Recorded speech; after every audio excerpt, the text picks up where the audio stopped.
జై తెలంగాణ.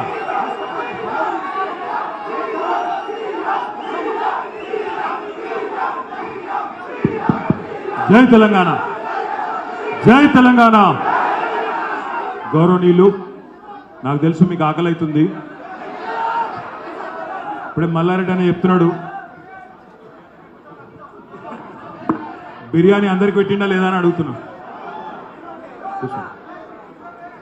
గౌరవనీయులైన పెద్దలు, మీ అందరి అభిమాన నాయకుడు, గౌరవనీయులు మాజీ మంత్రివర్యులు, మేడ్చల్ ఎమ్మెల్యే గారు పెద్దలు శ్రీ చామకూర మల్లారెడ్డి గారు, గౌరవనీయులు మీ అందరి ఆశీస్సులు కోరుతూ మల్కాజ్గిరి నుంచి కేసీఆర్ గారు ప్రతిపాదించిన అభ్యర్థిగా పార్లమెంటుకు మీ ఆశీర్వాదం కోసం, మీ మద్దతు కోసం మీ ముందుకు, మేడ్చల్ ప్రజల ముందుకు విచ్చేసిన గౌరవనీయులు అన్న శ్రీ రాగిడి లక్ష్మారెడ్డి గారు, మన మేడ్చల్ జిల్లా బీఆర్ఎస్ పార్టీ అధ్యక్షుడు, సోదరుడు, పార్టీ జెండా పుట్టిన నాటి నుండి నేటి వరకు ఎత్తిన జెండా దించకుండా పోరాటం చేస్తున్న మా తమ్ముడు ఎమ్మెల్సీ షంబీపూర్ రాజు గారు, గౌరవనీయులు పార్టీ రాష్ట్ర కార్యదర్శి సోదరుడు జహాంగీర్ గారు, అదేవిధంగా వేదికపైన ఆసీనులైన గౌరవనీయులైన మేయర్లు, గౌరవనీయులైన మున్సిపల్ చైర్మన్లు, ఎంపీపీ గారు, జెడ్పీటీసీలు, వేదిక పైన ఉన్న ఉద్యమకారులు, మా మల్లికార్జున స్వామి గారు ఇంకా చాలామంది మిత్రులు ఉన్నారు, వారందరికీ, అదేవిధంగా వేదిక మీద ఉన్న ఇతర గౌరవనీయులైన ప్రజాప్రతినిధులందరికీ, మా భాస్కర్ యాదవ్కు ఇంకా చాలామంది ఉన్నారు, పేరు పేరున నేను ఎవరి పేరు అయితే చెప్పలేదో వాళ్ళందరూ మనసులనే తిట్టుకోరి, బయట తిట్టుకుని అని కోరుకుంటూ, వేదిక ముందున్న మా కుటుంబ సభ్యులందరికీ, మా ఆడబిడ్డలకు, అన్నదమ్ములందరికీ పేరు పేరున శిరస్సు వంచి హృదయపూర్వకమైన నమస్కారాలు, హృదయపూర్వకమైన ధన్యవాదాలు. ఇప్పటికే బాగా ఆలస్యమైంది. అందులో మల్లారెడ్డి గారు మాట్లాడిన తర్వాత మాట్లాడాలంటే ఇబ్బంది. ఎందుకంటే మల్లన్న మాట్లాడిన తర్వాత, ఎందుకంటే మీ మేడ్చల్ అంటేనే మాస్, అందులో మల్లన్న మరీ మాస్. ఇక మల్లన్నకు తోడైంది కేతక్క. ఇక కేతక్క కూడా ఇంకో దిక్కు, ఆమె కూడా మైక్ పట్టుకుంటే ఇటువంటి పరిస్థితి వచ్చింది. ఆమె మాట్లాడుతుంటే కూడా ఇనబుద్ధి అవుతున్నది. కాబట్టి వీళ్ళిద్దరు మాట్లాడినాక మాట్లాడాలంటే ఎట్లుంటుంది అంటే, యాటకూర తిన్నాక తోటకూర తిన్నట్టుంటుంది, తప్ప ఇంకోటి ఏం లేదు. అందుకే మా మల్లారెడ్డి గారికి నేను చేసే విజ్ఞప్తి ఏంటంటే, మీరు మేడ్చల్కే పరిమితం కాకండి, బయటికి రాండి, రాష్ట్రం అంతా తిరగండి, పార్టీ కోసం మిగతా నియోజకవర్గాల్లో కూడా మీ గొంతు. మల్లారెడ్డి క్రేజ్ మామూలుగా లేదు. మరి సోషల్ మీడియాలో ఎక్కడ పోయినా, నేను మొన్న నల్గొండలో చూసిన, ఆడపోతే మేము ఆడేదో మీటింగ్కి పోయినాం, సార్ మీటింగ్ ఉండే, కేసీఆర్ గారు మీటింగ్కి పోతే అసలు ఆడ మల్లన్న బయటకు వస్తుంటే సుఖేందర్ అన్న ఇంట్లోకి వెళ్ళి మొత్తం మీడియా వాళ్ళు, పిల్లలు, వాళ్ళు వీళ్ళు మాట్లాడతావా కాదన్నా, నన్ను అనుగదొక్కురన్నా, నన్ను తిప్పుతలేరన్నా, నన్ను అచ్చా తిప్పుతలేరు, తొక్కుతుర్రు అంటుండు. అన్న నీకు సోషల్ మీడియాలో నీకు తిరుగులేదు. సోషల్ మీడియా ద్వారా మల్లారెడ్డి గారు ఇప్పటికీ అందరికి దగ్గరైండు. ఆయన డైలాగులు చిన్న చిన్న పిల్లలు కొడుతుంటారు, నేను చూస్తూ ఉంటాను. కష్టపడ్డా, పాలొమ్మినా, అంతే కదన్నా. ఇవన్నీ చెప్పి చెప్పి చెప్పి మొత్తం రాష్ట్రంలో ఉండే యువకులందరూ మనసు కూడా గెలుచుకున్నాడు మల్లన్న. మరి అట్లాంటి మల్లారెడ్డి గారు గత 10 సంవత్సరాలుగా మీ శాసనసభ్యుడిగా, పార్లమెంట్ సభ్యుడిగా, మంత్రిగా మేడ్చల్ నియోజకవర్గానికి గౌరవనీయులు పెద్దలు కేసీఆర్ గారి ఆశీస్సులతో ఎన్నో రకాల అభివృద్ధి కార్యక్రమాలు, ఎన్నో రకాల సంక్షేమ కార్యక్రమాలు చేయడం వల్లనే 10 మున్సిపాలిటీలు ఉంటే అన్నిటికీ అన్ని గెలిచిన ఒకే ఒక్క నాయకుడు మల్లారెడ్డి గారు అనే మాట నేను మీకు విజ్ఞప్తి చేస్తా ఉన్నాను. అయితే గెలిచింది మల్లారెడ్డి నేను అంటున్నాను, బాధపడకుండా, గెలిపించింది మీరే. ఎందుకంటే ఇక్కడ కూర్చున్న మా అన్నలు, తమ్ముళ్ళు, అక్కలు, చెల్లెళ్ళు మీరు కష్టపడితేనే, మీరు ఎక్కడోళ్ళు అక్కడ అనుకుంటేనే 10కి 10 కార్పొరేషన్లు, మున్సిపాలిటీలు గెలిచినట్టే మాట కాదు. ఎందుకంటే ఇవాళ రేపు నా నియోజకవర్గంలో ఉన్నదే ఒక మున్సిపాలిటీ. అది గెలిచేందుకు ఎన్నెన్ని కష్టం ఉంటుందో, ఎంత ఇబ్బంది ఉంటుందో నాకు తెలుసు. అందులో మరి 10 గెలవాలంటే ఎంత పటుత్వం ఉంటే, ఇక్కడి కార్యకర్తల్లో ఎంత పట్టుదల ఉంటే, ఎంతటి కమిట్మెంట్ ఉంటే అది సాధ్యమవుతుందో దాన్ని బట్టే మేడ్చల్ నియోజకవర్గంలో బీఆర్ఎస్ బలమైందో కూడా అర్థమవుతా ఉన్నది. లక్ష్మారెడ్డి గారు మంచి వ్యక్తి. గత 25 సంవత్సరాలుగా సామాజిక సేవా కార్యక్రమాల్లో ఏ రాజకీయ పార్టీలో ఉన్నా ప్రజలతోని కలిసి మెలిసి ఉప్పల్ నియోజకవర్గం నుంచి పనిచేస్తున్న నాయకుడు రాగిడి లక్ష్మారెడ్డి గారు. వారిని గమనించి ప్రోత్సహించాలి.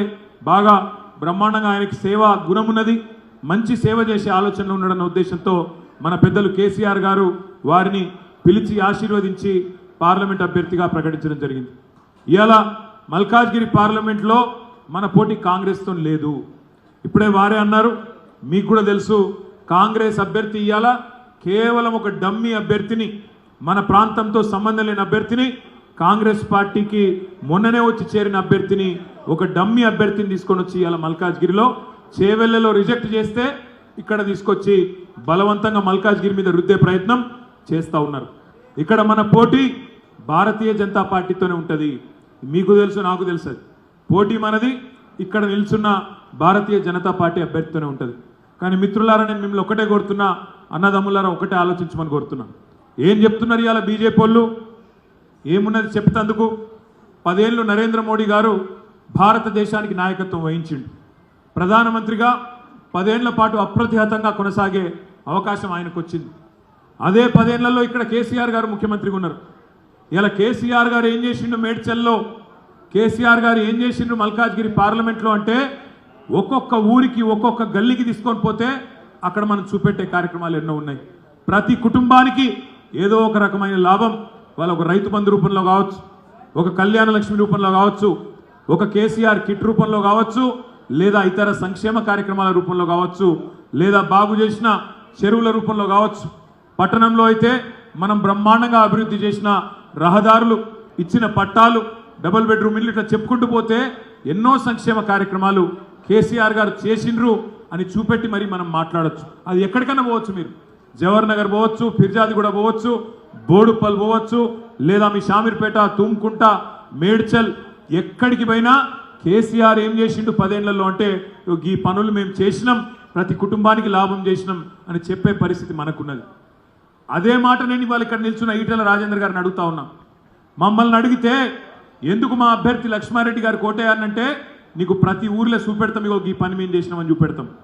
నీకు దమ్ముంటే, నీ భారతీయ జనతా పార్టీకి సత్తా ఉంటే, ఈ 10 ఏళ్లలో నరేంద్ర మోడీ ప్రభుత్వం, బీజేపీ ప్రభుత్వం మా మల్కాజ్గిరి పార్లమెంట్కి ఏం చేసిందో చెప్పి ఓటు అడుగుమని చెప్పి నేను ఈటెల రాజేందర్ గారిని డిమాండ్ చేస్తా ఉన్నా. చెప్పుకునేందుకు ఏం లేదు, చెప్పుకునేందుకు ఏమి లేదు, చేసింది ఏం లేదు. ఇక్కడున్న కంటోన్మెంట్ రోడ్లు మనం అడిగినాం, 10 ఏళ్ళకెళ్ళి అడిగినాం. ఏమని? తూమ్కుంట నుంచి జూబ్లీ బస్ స్టాండ్ దాకా స్కైవే కడతాం, ఈడ కండ్లకోయ నుంచి ప్యాట్నీ దాకా ఇంకొక స్కైవే కడతాం. వచ్చిపోయేటోళ్ళకి ఇబ్బంది అవుతుంది, మధ్యలో ఉండేటోళ్ళకి కూడా ఇబ్బంది అవుతుంది. రక్షణ భూములు ఒక 100 ఎకరాలు ఇవ్వమంటే 10 ఏళ్ళు సావగొట్టింది. ప్రధానమంత్రిని ఎన్నిసార్లు కలిసినా స్పందన లేదు. 5గురు కేంద్ర రక్షణ మంత్రులు కలిసినా స్పందన లేదు. ఆఖరికి మొన్న పోయిన ఆగస్టులో అక్కడ ఒక అధికారి, తెలుగు ఆయన, పాపం గిరిధర్ గారని, ఆయనను పట్టుకున్నాం. నేను ఆనాడు మంత్రిగా, నేను మా చీఫ్ సెక్రటరీ, ఆనాడు చీఫ్ సెక్రటరీ శాంతి కుమార్ గారు పోయి ఆ తెలుగు అధికారిని పట్టుకొని, ఈ పైన వాళ్ళు ఎట్లాగ ఇయ్యరు, మీరన్న మెల్లగా ఎలక్షన్ టైంలో నువ్వుకి అవతల వాడినంటే ఆయన పుణ్యమా, ఆయన దయ, గిరిధర్ గారి దయాని మొన్న ఆర్డర్ బయటకు వచ్చింది. అంతేగాని బీజేపీ వల్ల కానీ కాంగ్రెస్ వల్ల కానీ ఏం జరగలేదు. కానీ గమ్మత్ ఏంటంటే రేవంత్ రెడ్డి గారి తత్వం ఎట్లుందంటే, ఆయన మందికి పుట్టిన బిడ్డలు మా బిడ్డలు అని చెప్పుకునే బాపతు. ఎందుకంటే నాకు తెలియక ఒకటి అడుగుతా, రేవంత్ రెడ్డి గారు చెప్తాడు, నేనే తెచ్చిన ఈ కాగితం, వచ్చిన 100 రోజుల్లోనే కాగితం నేనే తెచ్చిన అంటుండు. అయ్యా రేవంత్ రెడ్డి గారు, చెప్పుకునేందుకు సిగ్గు, ఇజ్జత్, మానం ఏదైనా ఉండాలి, కనీసం ఆలోచన ఉండాలి.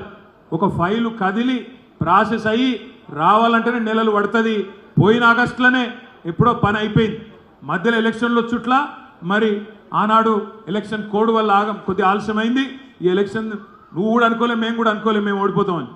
ఆయన కూడా అనుకోలే, అసలు రేవంత్ రెడ్డి గారు కూడా గెలుస్తా అనుకోలే. చాలామందికి చెప్పుకున్నాడు వాళ్ళ దోస్తులకు, మనం ఇప్పట్లో గెలిచేది ఉందా, పీకేది ఉందా, 2028, 2029లో చూసుకుందాం అని కాంగ్రెస్ వాళ్ళకి చాలామందికి చెప్పుకున్నాడు. కానీ అదృష్టమైనది బాగుంది, తంతే గారెల బుట్టలో పడ్డట్టు ఆయనతో వచ్చి ముఖ్యమంత్రి కుర్చీలో పడ్డాడు. కానీ అబద్ధాలు చెప్తాడు. బాధ ఎక్కడ అంటే అబద్ధాలు, పచ్చి అబద్ధాలు. నేనే తెచ్చినా అంటాడు.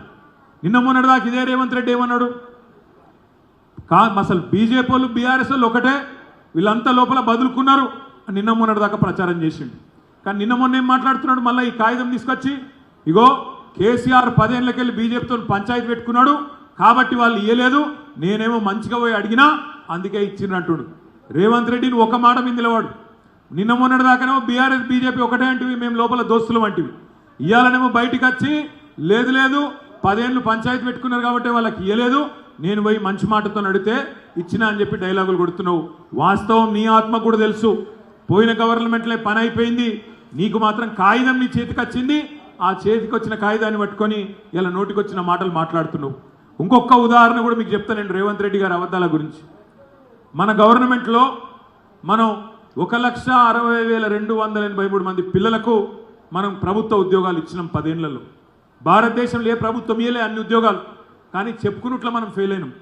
పిల్లలకు సంజాయించుకున్నట్లా చెప్పుకున్నట్లా మనం ఫెయిల్ అయినాం. అందరికంటే ఉద్యోగాలు ఇచ్చినాం, కానీ అందరికంటే దొబ్బులు వాళ్ళతో మనమే తిన్నాం. అయ్యో ఏం ఉద్యోగాలు రాలేనట్టు. కానీ అలా రేవంత్ రెడ్డి చూడు కథ. ఎల్బీ స్టేడియంలో మీటింగ్ పెడతాడు. ఇగో చూసినావా నేను ఇచ్చేసిన 30,000 కాగితాలు, 30,000 ఉద్యోగాలు ఇచ్చిన 3 నెలల్లో అని చెప్పి డైలాగులు కొడుతుండు. అన్న నాకు తెలియక అడుగుతా, పిల్లలు పుట్టాలంటే పెళ్లి కావాలి, సంసారం చేయాలి, అప్పుడే పిల్లలు పుడతారు కదే. మరి నువ్వు వచ్చినాక ఇచ్చిన నోటిఫికేషన్లు ఎన్ని, నువ్వు వచ్చినాక పెట్టిన పరీక్షలు ఎన్ని? ఒక్కటి కూడా లేదు. అంటే కేసీఆర్ గారి ప్రభుత్వంలో పెట్టిన నోటిఫికేషన్లు, కేసీఆర్ గారి ప్రభుత్వంలో పెట్టిన పరీక్షలు, దాని ఫలితాలు నువ్విచ్చి ఇలా మందికి పుట్టిన బిడ్డలు మా బిడ్డలు అని చెప్పుకునే బాపతు ఈ కాంగ్రెస్ నాయకులు అనే మాట నేను విజ్ఞప్తి చేస్తున్నా. అయితే ఇది మీకు ప్రత్యేకంగా ఎందుకు చెప్తున్నా అంటే కాంగ్రెస్ వాళ్ళు పచ్చి మోసగాళ్ళు. 2 లక్షల ఉద్యోగాలు ఒకటే సంవత్సరంలో ఇస్తా అన్నాడు. మొదటి సంవత్సరంలోనే 2 లక్షల ఉద్యోగాలు ఇస్తా అన్నాడు రేవంత్ రెడ్డి గారు. తెలంగాణ పిల్లలు చైతన్యవంతులు, అమాయకులు కాదు.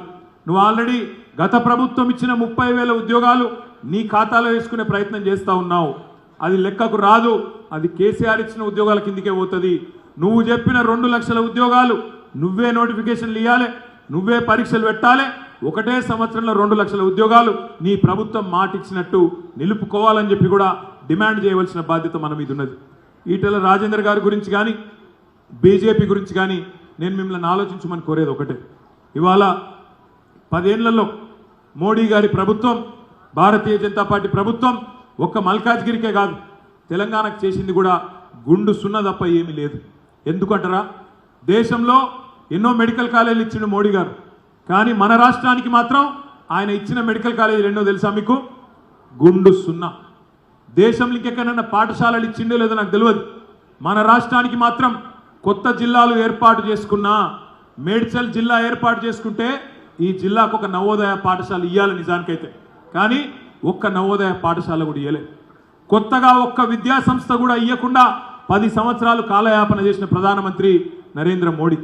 కానీ ఇక్కడ ఒక ఆయన ఉన్నాడు బండి సంజయ్, ఆయన అంటాడు దేవుడు అన్నా దేవుడు మోడీ, దేవుడు అంటాడు. ఏమిటికి దేవుడు, ఎవరికి దేవుడు, దేనికి దేవుడు, ఎవరికి దేవుడు? నరేంద్ర మోడీ 40 రూపాయలు ఉన్న పెట్రోల్ను 110 రూపాయలు చేసినందుకు దేవుడా? 400 రూపాయలు ఉన్న సిలిండర్ను 1200 రూపాయలు చేసినందుకు దేవుడా? లేదా డాలర్ విలువకు రూపాయి విలువను పోలిస్తే పూర్తి స్థాయిలో పతన స్థాయికి తీసుకుపోయినందుకు దేవుడా? నిరుద్యోగాన్ని, ద్రవ్యోల్బణాన్ని, నిత్యావసర వస్తువుల ధరలు ఆకాశం అంటేతందుకు తీసుకుపోయినందుకు దేవుడా? ఎవరికి దేవుడు, ఎందుకు దేవుడు? మహిళలకు దేవుడా, పిల్లలకు దేవుడా? ఒక్క మెడికల్ కాలేజ్, ఒక్క స్కూల్ ఇయ్యలే, ఒక్క రోడ్ ఇయ్యలే, అందుకు దేవుడా, ఎందుకు దేవుడు నేను అడుగుతా ఉన్నా. ఏం చేసిండ్రయ్యా మీరు అని అడిగితే ఒకటి చెప్తారు, జై శ్రీరామ్. గది తప్ప ఇంకోటి ఏం లేదు, చెప్తాను జై శ్రీరామ్. అవును, మేము కూడా జై శ్రీరామే అంటున్నాం. కానీ మేము రాముడి పేరు చెప్పి దేవుడి పేరు చెప్పి ఓట్లు అడుగుతలేం. మనం కూడా కట్టినాం. పక్కకే యాదగిరిగుట్టలో అద్భుతమైన యాదగిరిగుట్ట గుడి కట్టింది కేసీఆర్ కాదా? కట్టలేదా మనం? కానీ మనం దాన్ని రాజకీయంగా వాడుకున్నామా? అక్షింతలని, ఇంటింటికి బొమ్మలని డ్రామా చేసినామా? చేయలే. ఎందుకు? నిజమైన హిందువు, నిజమైన ధార్మికుడు ధర్మాన్ని ఆచరిస్తాడు. నిజమైన ధార్మికుడు, నిజమైన హిందువు దేవుణ్ణి అడ్డం పెట్టుకొని రాజకీయం చేయడు. కానీ ఇలా బీజేపీ వాళ్ళని గట్టిగా తిడదామంటే చిన్న బాధ ఉన్నది. ఏంది? ఇప్పుడు సాయంత్రం పూట మనకు ఎండాకాలము ఇళ్ళల్లో ఆ పురుగులు వస్తుంటాయి. 6:30, 7 కొట్టగానే పురుగులు చాలా అవుతాయి. వానకాలం చాలా అయితే, ఎండాకాలం కూడా వస్తాయి ఆ దోమలు, ఆ పురుగులు. ఆ పురుగులను తినేందుకు బల్లి వస్తుంది. ఇక బల్లి రాగానే దాన్ని కొట్టేందుకు మన వాళ్ళు అటు ఇటు తిరుగుతుంటారు. ఆయనతో ఆ బల్లి పోయి దేవుని పటం మీద కూర్చున్నది అనుకో, మనం ఏమనం? ఎందుకు? దేవుడు ముడదామంటే భయం. బీజేపీ కథ కూడా అట్లే ఉంది. ఏమన్నా అంటే జై శ్రీరామ్. ఏం చేసినవరా అంటే జై శ్రీరామ్. గట్టిగా అందామంటే అగో దేవుని తిట్టినట్టు అవుతుందేమో అని భయం. మళ్ళీ సెంటిమెంటు. దయచేసి నేను మిమ్మల్ని ఒకటే అడుగుతా ఉన్నా, ఒకటే ఆలోచించమని కోరుతున్నా. ఇక్కడ నిలబడ్డ ఈటెల రాజేందర్ గారు మొన్న మాట్లాడుతున్నాడు, రైతు రుణమాఫీ చేయలేదు కాంగ్రెస్ ప్రభుత్వం, కేసీఆర్ ప్రభుత్వం అంటున్నాడు. నేను విన్నా. రాజేందర్ అన్న, నీకు మాట్లాడేందుకు కొద్దిగా సిగ్గని అనిపించాలి. మోడీ గారి ప్రభుత్వంలో, మోడీ గారి పార్టీలో వండుకుంటా రైతు రుణమాఫీ గురించి మాట్లాడేందుకు సిగ్గుపడు రాజేందర్ అన్న. ఎందుకంటవా, కేసీఆర్ గారి ప్రభుత్వంలో ఆనాడు నువ్వు ఆర్థిక మంత్రిగా ఉన్నప్పుడే మొదటి టర్ములో 16,000 కోట్ల రుణమాఫీ చేసిన నాయకుడు కేసీఆర్ గారు రైతులకు. రెండవ టర్మ్లో కరోనా ఉన్నా 19,000 కోట్లకు గాను దాదాపు 14,500 కోట్ల రుణమాఫీ చేసిన నాయకుడు కేసీఆర్ రైతులకు. కానీ నీ మోడీ ప్రభుత్వం 10 ఏళ్లలో 14,500 లక్షల కోట్ల రుణమాఫీ చేసింది. ఎవరికి చేసింది? పెద్ద పెద్ద సేట్లకు, కార్పొరేట్లకు, పెద్దవాళ్లకు చేసిండు తప్ప నరేంద్ర మోడీ చిన్న వాళ్లకు రూపాయి సహాయం చేసిండా? గుండెమి చేసుకొని చెప్పమని చెప్పి ఈటెల రాజేందర్ గారు నేను అడుగుతా ఉన్నా. 14,500 లక్షల కోట్లు అదానీ లాంటి పెద్ద పెద్ద బాబులకు, కార్పొరేట్లకు వాళ్లకు చేసిండు తప్ప రైతులకేం చేసిండు నరేంద్ర మోడీ? సామాన్యులకేం చేసిండు నరేంద్ర మోడీ? పేదలకేం చేసిండు నరేంద్ర మోడీ? చెప్పమని చెప్పి నేను అడుగుతా ఉన్నా ఈటెల రాజేందర్ గారిని. ఏ ముఖం పెట్టుకొని అడుగుతారు ఓటు మీరు? కంటోన్మెంట్ల భూములు ఇయ్యరు, ఒక్క మెడికల్ కాలేజ్ ఇయ్యరు, ఒక్క కాలేజ్ ఇయ్యరు, ఒక్క పాఠశాల ఇయ్యరు, ఒక సైనిక్ స్కూల్ ఇయ్యరు, రాష్ట్రానికి పనికొచ్చే ఒక్క పని చేయరు. తెల్లారు లేస్తే పనికిమాలిన పంచాయతీలు, మతం పేరు మీద పిల్లలను ఎత్తి ఖరాబ్ చేసుడు తప్ప చేసిందేంది నీ నరేంద్ర మోడీ, నీ బీజేపీ ప్రభుత్వం అనే మాట నేను అడుగుతా ఉన్నా. ఇలా పెద్ద పెద్ద గొంతేసుకొని రంగానే కాదు, చెప్పు మల్కాజ్గిరిలోని 7 నియోజకవర్గాల్లో ఎందుకు బీజేపీ ఒక్క సీటు కూడా గెలవలేదు చెప్పు, నువ్వు ఆలోచించమని చెప్పి కూడా నేను కోరుతా ఉన్నా. ఇంకొక మాట కూడా మిత్రులారా, మిమ్మల్ని అందరినీ ప్రార్థిస్తా ఉన్నా. మాటలు మస్తుగుంటాయి, కానీ ఇలా ఇక్కడ మనం జాగ్రత్తగా ఆలోచించి ఓటు వేయవలసిన సందర్భం. కాంగ్రెస్ పార్టీకి ఒక్క ఓటు వేసినా, అది డమ్మీ అభ్యర్థికి ఒక్క ఓటు వేసినా బీజేపీకి లాభం అవుతుంది. ఎందుకు అంటారా? ఇవాళ మీరు చూడండి, ఇక్కడ ఉన్న రేవంత్ రెడ్డి గారు ఎవరి కోసం పనిచేస్తుండో నాకైతే అర్థమవుతలేదు. పైననేమో రాహుల్ గాంధీ పాపం ఆయన కాలికి బల్పం కట్టుకొని తిరుగుతున్నాడు, దేశం మీద వాడి భారత్ జోడో అని తిరుగుతున్నాడు. ఆయన ఏమంటున్నాడు? చౌకీదార్ చోర్ హై అంటుండు. చౌకీదార్ చోర్ హై. చౌకీదార్ ఎవరు? మోడీ చోర్ హై అని రాహుల్ గాంధీ అంటాడు. ఇక్కడ రేవంత్ రెడ్డి ఏమంటుండు? నై నై నై చోర్ नहीं है हमारे बड़े भाई है, वो चोर नहीं है बड़े भाई है. అక్కడ రాహుల్ గాంధీ ఏమో అదానీ ఫ్రాడ్ హై అంటాడు. అదానీ అంటాడు ఫ్రాడ్ అంటాడు. ఈయనేమంటుండు? నై నై నై నై అదానీ ఫ్రాడ్ నీయే, అదానీ ఫ్రెండ్ హై అని చెప్పి అలై బలై చేసుకుంటున్నాడు. దావోస్లో పోయి ఇద్దరు సలిపూటల మంచిగా గట్టిగా బందవాస్ గోగన్న కూడా పట్టుకొని ఫోటోలు దిగుతుండ్రు. అక్కడ గుజరాత్ గురించి రాహుల్ గాంధీ ఏమంటున్నాడు? దేశంలో గుజరాత్ మోడల్ ఫేక్ మోడల్ హై, బేకార్ మోడల్, ఫేక్ మోడల్, గోల్మాల్ మోడల్ అని రాహుల్ గాంధీ అంటాడు. రేవంత్ రెడ్డి ఏమంటాడు? నై నై నై తెలంగాణ మోడల్ సే బెహతర్ మోడల్ హై, हम भी तेलंगाना को गुजरात मॉडल में ले जाएंगे అని ఈయన అంటాడు. ఢిల్లీలో రాహుల్ గాంధీ ఏమో లిక్కర్ స్కామ్ లేదు, మన్ను లేదు, అరవింద్ కేజ్రీవాల్ని అరెస్ట్ చేసుడు తప్పు, అన్యాయం అని అక్కడ మీటింగ్ పెట్టి ఆయన లబలబా అంటాడు. ఇక్కడ రేవంత్ రెడ్డి ఏమో లిక్కర్ స్కామ్ ఉన్నది, అలా కవితమ్మని అరెస్ట్ చేసుడు కరెక్టే, వీళ్ళంతా లంగలు దొంగలని ఈయన తిడతాడు. నేను అడుగుతున్నా ఇక్కడుండే మా సోదరులను, అసలు ఈయన రాహుల్ గాంధీ కోసం పనిచేస్తున్నా, మోడీ కోసం పనిచేస్తుండే? పక్కా మీరు యాద పెట్టుకోండి, ఇది నేను చెప్తున్నా, మళ్ళీ అలా యాద పెట్టుకోండి. పార్లమెంట్ ఎన్నికల తర్వాత కాంగ్రెస్ పార్టీలకు వెళ్ళి ఫస్ట్ జంపింగ్ జపాంగే రేవంత్ రెడ్డి అనే మాట యాద పెట్టుకోండి. బీజేపీలకు జంప్ అయ్యే మొదటి మనిషి రేవంత్ రెడ్డి అనే మాట మీరు యాద పెట్టుకోండి. ఎందుకంటే ఆయన లెక్క ఆయనకు ఉన్నది. ఆయన ఏ పార్టీలో టికాన్ ఉండడు. మొదలు బీజేపీ 2001 ఆ టైంలో, తర్వాత టీఆర్ఎస్, తర్వాత టీడీపీ, తర్వాత కాంగ్రెస్, రేపు మళ్ళా మాతృ సంస్థ బీజేపీలకు పక్కా పోతాడు. ఈ విషయంలో మీరు అనుమానం పెట్టుకోకూరి. నేను ఇప్పటికో 10-15 సార్లు అన్నా, రేవంత్ రెడ్డి నువ్వు బీజేపీలోకి పోతావు పక్కా అని. ఒక్కసారి కూడా మాట్లాడతలేడు. అన్ని అడ్డమైన విషయాల మీద మాట్లాడతాడు, అడ్డమైన అన్నిటి మీద మాట్లాడతాడు, దీని మీద మాత్రం మాట్లాడాడు. కానీ మిగతా విషయాల మీద మాత్రం ఎగిరెగిరి పడుతున్నాడు, గొంతు చించుకుంటున్నాడు. మీరు చూస్తున్నారు. ఏమంటున్నాడు? కొడుకల్లారా, జేబుల కత్తెర పెట్టుకొని తిరుగుతున్నా, కత్తిరిస్తా, పేగులు తీసి మెడలు వేసుకుంటా అంటుండు. పేగులు తీసి మెడలు వేసుకున్నాడు ఏంది? నాకు అర్థం కాదు. ముఖ్యమంత్రి కూడా నా పేగులు మెడలు వేసుకొని తిరుగుతాడే? ఇప్పుడు బోటీ కొట్టేటోడు చేసినట్టు ముఖ్యమంత్రిగా బోటీ కొట్టేటోను నువ్వు, నాకు అర్థం కాక అడుగుతా. ఇంకొక మాట అంటాడు, జేబుల కత్తెర పెట్టుకొని తిరుగుతా అంటాడు. జేబుల కత్తెర పెట్టుకుని ఎవడు తిరుగుతాడా? జేబుల కత్తెరలు పెట్టుకుని ఎవడు తిరుగుతాడు? అయ్యా రేవంత్ రెడ్డి గారు, జేబుల కత్తెర జర పైలం అటు ఇటు అయితే డేంజర్ సుమా, జర్ర డేంజర్, జాగ్రత్త. ఒక్కొక్క మాట రేవంత్ రెడ్డి గారు మాట్లాడుతుంటుండు, నా ప్రభుత్వాన్ని కులగొడతారట నేను చూసుకుంటా అంటుండు. నీ ప్రభుత్వాన్ని మేమెందుకు కులగొడతాం భయ్, మాకేం అవసరము? మానవ బాంబులు అవుతాం అంటుండు రేవంత్ రెడ్డి. మానవ బాంబులు కాదు రేవంత్ రెడ్డి గారు, నీ పక్కకే ఒక నల్లగొండ బాంబు ఉన్నది, ఇంకో దిక్కు ఖమ్మం బాంబు ఉన్నది, ఆ బాంబులే కులగొడతారు తప్ప మేమేం చేస్తలేం. మేమైతే ఒకటే అంటున్నాం, నిన్ను చేతనైతే తెగువ ఉంటే 5 ఏళ్ళు ప్రభుత్వంలో ఉండి మంచిగా ప్రజలకు ఇచ్చిన అన్ని హామీలు నెరవేర్చు. మేము కోరుకుంటున్నాం నువ్వు 5 ఏళ్ళు ఉండాలి, ఖచ్చితంగా 420 హామీలు నువ్వేదైతే ఇచ్చినావో ప్రజలకు, 420 హామీలు ఏవైతే ఇచ్చినావో అవి నిలబెట్టుకోవాలి. నిలబెట్టుకోకపోతే ఇడిసి పెట్టము అనే మాట కూడా ఈ సందర్భంగా నేను మీకు విజ్ఞప్తి చేస్తా ఉన్నా.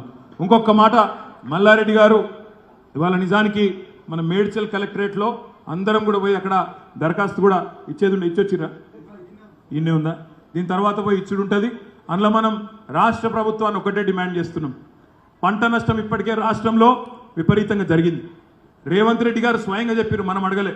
ఆయన్నే అన్నాడు, నేను వస్తూనే ఉన్నా, డిసెంబర్ 9 నాడు వచ్చేస్తున్నా, ఫస్ట్ సంతకం పెట్టేస్తా, 2 లక్షల రుణమాఫీ ఇచ్చేస్తా, ఎవడన్నా లోన్ తీసుకున్నాడు ఉంటే ఉరుకుండ్రి బ్యాంకుకు, ఉరుకురికి తెచ్చుకోండి, నేను చేస్తా అన్నాడు రుణమాఫీ. మనం అడగలే, మనం డేటు చెప్పమనిలే, మనం అసలు లెక్క కూడా చెప్పమనిలే.